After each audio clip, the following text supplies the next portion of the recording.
Hey guys, so in this review I want to go through a new product called Curation Cloud. Now this was released by Richard Fairburn, Paul O'Keefe and Steve Harvey. Now in a nutshell, this product allows you to take other people's content and put it on your own blogs and social media sites, and they're selling it as an application that allows you to drive more traffic to your own products and services. So what we're going to do is I'll give you a product overview. We'll have a look through that members area. We'll have a quick look at the sales page. I'll take you through the OTOs or the upgrades. I'll show you what's good about this product, what's kind of things I think are maybe not so good about the product, and then I'll kind of summarize, and then based on that you can make your own more informed decision about whether you want to purchase. So just some of the key points on the sales page itself. They're saying this is done for you curated content. They're talking about endless traffic, and I've got a few things to say about that a bit later on. They're saying this is a cloud-based app. You can auto-post to blogs and social media, and you can legally steal other people's content. So the two main things I want to kind of talk about a little bit later on in this review is the endless traffic and the fact you can legally steal other people's content. So they're kind of the two highlighting points there here that maybe we'll talk about a bit later. So what I'm going to do is go straight into the members area and show you around. So I'm over on the Curation Cloud members area. Now the initial dashboard is just the amount of blogs you've got attached to this, the WordPress sites you've got attached to this, the number of social media accounts you've got attached, and the number of blog posts you've actually posted so far. So pretty basic. The content itself, I'm going to come back to this piece. This is where you actually find your content and then post it to your various accounts. So this is the interface you use for that. The social media accounts tab is where you actually attach various social media accounts. Blogs as well, where you attach your various blogs. And up here on the right hand side, if you hit create blog, they'll take you through how to actually attach a blog to this. Calendar is the part of the scheduling piece where it'll show you exactly what content you've got scheduled over the next few weeks, months. Now you can do this over the year if you want to. You can see this is by year, so you can have as much scheduling as you want, and there is a bulk upload feature here at the bottom here that allows you to put a lot of content in there very quickly for it to be scheduled. So that's quite cool. The tutorials are here, really good, no problems here, very short, very basic, but they teach you how to use the system. No issues with the tutorials. RSS feed is slightly more advanced. It allows you to set up an RSS feed to your various blogs to get content from various locations quickly. So that's kind of one of the OTOs. And then obviously I talked about the bulk upload. So let's talk about the content now. This is just a search functionality for your various content. So you just come up here and you would search some kind of keyword. Now I'll just be a bit generic here. From a certain period, so 24 hours, 7 days, or any. 24 hours allows you to get very fresh content. You can sort by date if you want, and you can sort by the source. Now, on this version, there's only one source. Apparently, there's many more sources on the other versions that you can actually purchase. So you can go into a specific site and actually find sources from that site. So you can say that you want a certain minimum word count, and you can require an image if you want, and then you can just search, and it'll go straight away. And it'll go off and scrape the web, and it'll find these various articles for you. So what you do here then is you can come along here and actually view the article a bit more here. If you wanted to view this Forex one, it takes you over to the site that it originally comes from, and you can go through and you can view this. So there's a slight delay there. Once I viewed this article, I actually opened it in the same tab and then closed this down, so I had to come back and then research. So that's a little bit of a glitch. I hope they iron that out. Anyway, so here's the article that I was talking about, this best Forex trading app. If you wanted to post this, you come down here and just hit post, and then it opens this WordPress type editor. Very, very simple editor, but it'll allow you to just change some of the content here, and you can see the images here. You can't really change them, but you can add things to the content if you want to. You do really need to add some kind of link to this. The link that they provide with it is one that you need to keep, is actually back to the original origin of this particular article.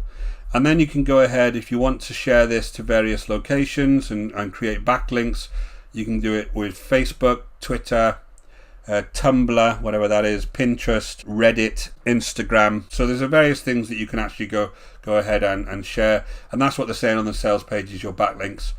So you can either publish this or schedule it. Now, if you want to schedule it, you just hit the schedule and you hit that, and then there'll be a calendar here. And you can schedule this for years out if you want. It doesn't really matter. And that'll show up on the calendar then on the main dashboard. So that's how you schedule. Now if I wanted to post this, just publish it straight away, I would hit publish, and then I would go ahead and find the account. So I'm going to knock off all these accounts. So I've only got the School of Nomads one left, and I would just go ahead and publish this. Now if I just go over to my Facebook page, I'll show you what this looks like in Facebook. So here's the actual article in Facebook. Now it's obviously got the original link back, which is quite critical, back to the original site. Now you would have to somehow link this back to your blog as well, so you'd have to add a link back to your blog if you wanted to get people back to there. You can't really change this one, which is kind of an issue I saw off a different article. So this is what this actually looks like as far as posting to your particular social media. I'm going to show you what it looks like now on a blog. So this is the blog that they use in their training to show what can be done. Now this is just a newspaper template that you can get in WordPress, right? So you can go ahead and replicate this if you wanted to, but there is a kind of issue with the way that this particular one has been done. Now I want to show you yahoo.com, which is what really this is being modeled on. If you look at yahoo.com, they have all the articles on the left hand side here, very similar, but on each of these articles they have the originator of the article on top here. So this is coming from Hello Magazine, this is coming from Raging Bull as some kind of advert, this is coming from the Independent newspaper, this is coming from Total AV. So they've got lots and lots of different articles on here. They're all being shown as having an originator that's different to the actual site here, which is Yahoo. Now if I hit this, you can go ahead and see this article on Yahoo. It doesn't come off Yahoo if you actually read the article, right?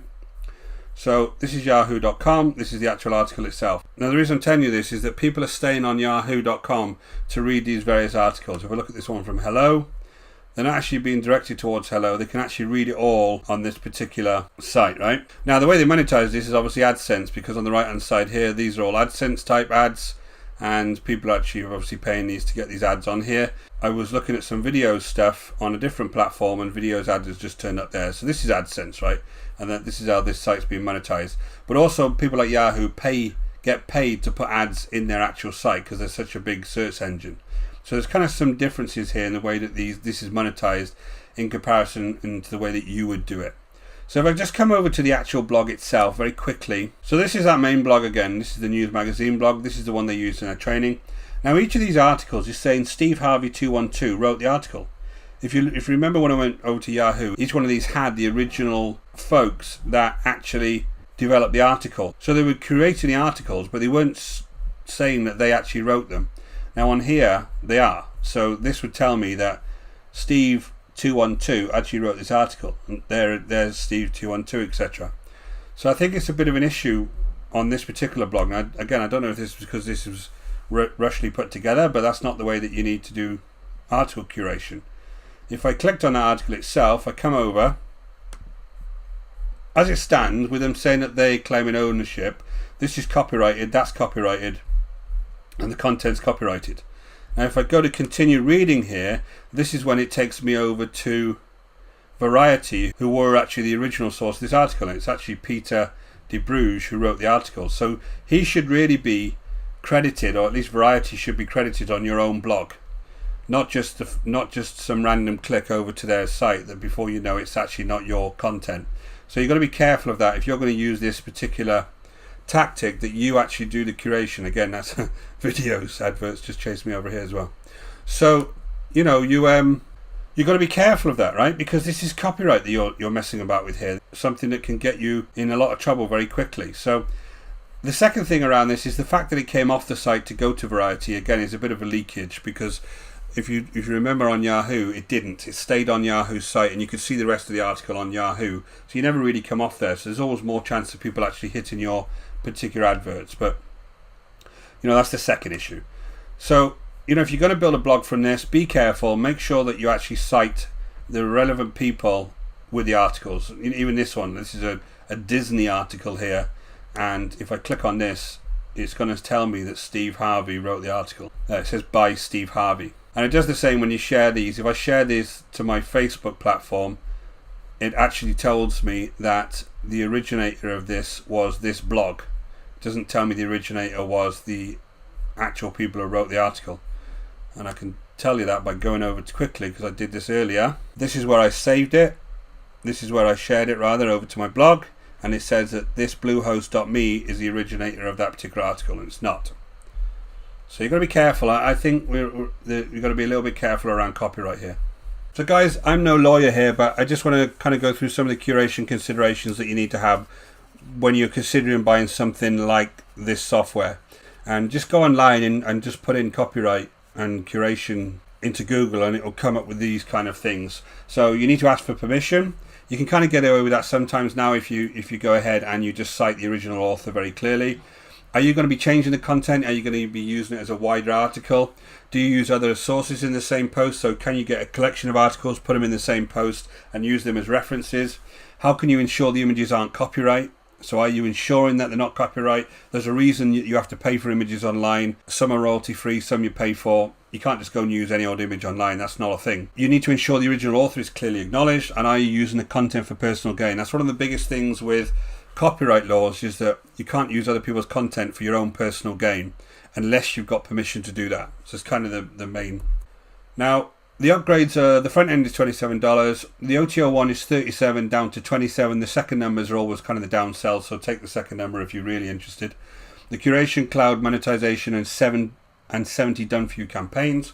OTO 2 is 47 down to 37. Curation Cloud Pro, RSS feeds, social backlinks.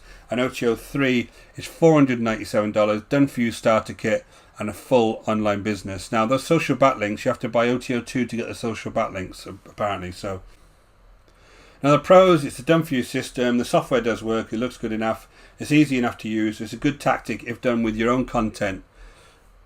If you're trying to build a blog out from fresh, from new, I wouldn't use some tactic like this. I'd really be trying to put my own content in there first and really learning about how to do blogging.